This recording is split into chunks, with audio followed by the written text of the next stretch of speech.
Alþjóðlegur dagur heimamyndagerðar hefur verið haldinn hátíðlegur víðsvegar heim árlega frá 2003 og hafa æ fleiri lönd tekið þátt, þar á meðal Ísland, sem fagnaði þessum degi í fyrsta sinn fyrir skömmu á Seyðisfirði. Heimamyndadagurinn er alþjóðlegur dagur þar sem að kvikmyndum alþjóðunar er fagnað og daglegu lífi fólks með heimagerðum kvikmyndum sem fólk hefur tekið af bara sínu lífi og umhverfi. Og við erum hérna að halda þennan dag hátíðlegan hér á Seyðisfirði í dag. Þetta er bara fyrsti viðburðurinn og við ákváðum að halda hann hérna á Seyðisfirði þar sem ég er búsett hér. En við ætlum að vera með svona eins viðburð í Reykjavík, vonandi bara í haustvetur. En svo finnst okkur þetta líka bara mikilvægt að reyna að koma þessu efni sem ég vissum að leynist í skúffum og eða upp á háloftum eða í kjallarum, koma því út og bjóða fólki upp á og láta fólk vita að þetta við höfum áhuga á þessu efni og okkur finnst mjög mikilvægt að þetta líti dagsins ljós. Ég hef verið að reyna að finna efni með að bara auglýsa þetta og við höfum fengið eitthvað efni og svo höfum við fengið líka frá Tækniminjasafninu og fundið líka efni sem var nú þegar stafrænt á netinu, meðal annars frá Kvikmyndasafninu og já. En við erum líka að þetta er fyrsti heimamyndadagurinn sem haldinn er á Íslandi, þannig að við erum líka bara svolítið að kynna þetta fyrir fólki og svona sýna fólki að svona myndir hafa vægi.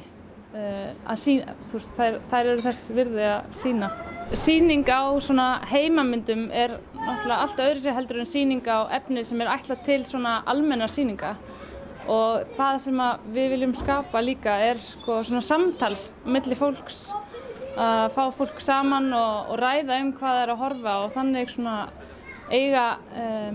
samverustund sem að tengir okkur saman, tengir okkur líka við fortíðina. Man getur séð það til dæmis hérna í myndum sem við höfum sýnt í dag hvernig strandlengjan lá allt öðruvísi og húsin voru nær sjónum heldur en núna. Og já, ýmislegt þetta að sjá. Við vorum að skoða hérna inni áðan, það var skíðamót sem var bara haldið hérna í brekkunni hérna fyrir ofan bæinn, ekki upp á skíðasvæði, þannig að maður getur skoða ýmislegt. Manstu sumarkvöldin, græskan af því völdin. Glöð við héldum hvert eitt heim til sín. Svo kom haust með lagvært rakkur, þá var safnað. Það er náttúrulega heimildir og tilfinningar líka í svona heimamyndum, af því að þú ert að taka mynd af þínu nánasta umhverfi, þannig að það er oft mikla tilfinningar í þessu, en það sem maður vill líka sýna fólki sem vill kannski ekki sýna sínar persónulegu myndir af sínum afmælum eða jólahaldi, að þá samt getur það verið mjög áhugavert fyrir aðra að sjá, af því að það er ekki allir sem eiga vídeó eða myndir af þessum atburðum. Þannig að þá fólk getur tengst, þó að ég horfi á jólahaldi hjá þér, þá kannski minnir það mig líka á mitt eigið jólahald og þannig að tilfinningar sem að þú heldur að séu bara þínar, þá einhvern veginn, þá er þetta svolítið sameiginlegt. Og það er svolítið það sem við erum að reyna að gera líka, er svona að vekja upp minningar og minnast saman og já, horfa á þetta saman. Tækninni hefur fleygt fram og mörg tæki eru úreld eða ónýt. Kemur það ekki í veg fyrir að hægt sé að sýna þessar gömlu myndir? Við erum með hérna ýmis tæki og tól til þess að sýna kvikmyndavélar og vídeóvélar, þannig að við getum tekið á móti bæði efni, vídeóefni og kvikmyndaefni og það er ýmislegt, við erum með margar vélar núna og til þess að maður veit aldrei hver virkar eða hvernig þetta er, en við vorum mjög heppin að fá lánað ýmislegt. Þeim Stöllum Kamilu og Sigríði Regínu sem báðar eru kvikmyndavarðveislufræðingar hefur gengið vel að safna gömlum myndum. Við erum með alveg klukkutíma langa kvikmynd sem er á YouTube og við fengum þetta með leyfi Kristján Kristjánssonar og þetta er pabbi hans sem bjó hérna, var apótekari, Kristján Hallgrímsson.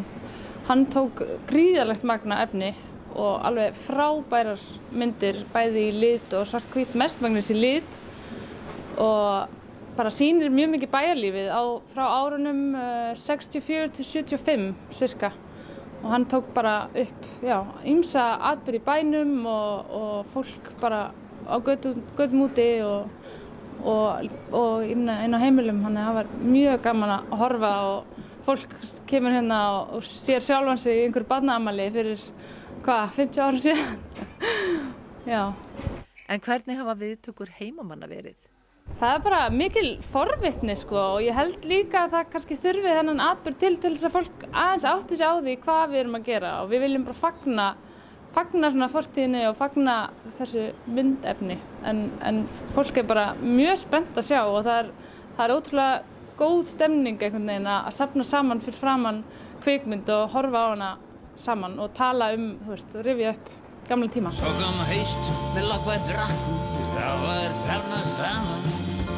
og við lékum fallin spýtan, það var glens og gaman því besta sem við eigum, aldrei glata megum, bensku minning öllu færi Eftir tæknibyltinguna 1980 fór almenningur í ríkara mæli að taka upp eigið efni á vídeó, en það geymist víst ekki svo vel. Það er náttúrulega gríðarlegt magn af vídeóefni sem er til og sem er mjög viðkvæmt við skemmdum, þannig að það er mjög mikilvægt í rauninni að yfirfæra það efni til dæmis á stafrænt form bara sem fyrst og margir hafa gert það, margir hafa verið mjög duglegir við að yfirfæra vídeóefni sitt. Og það líka tæknin til þess að skoða bæði filmur og vídeo er ekki jafn aðgengileg og hún var, þannig að við erum svona að bjóða upp á þetta en við ætlum að halda áfram bara með söfnun og þannig að bara endilega fólk getur verið í sambandi við heimamynda samsteypuna eins og við kallum okkur og ef það er með eitthvað efni sem að vill skoða eða sýna öðrum,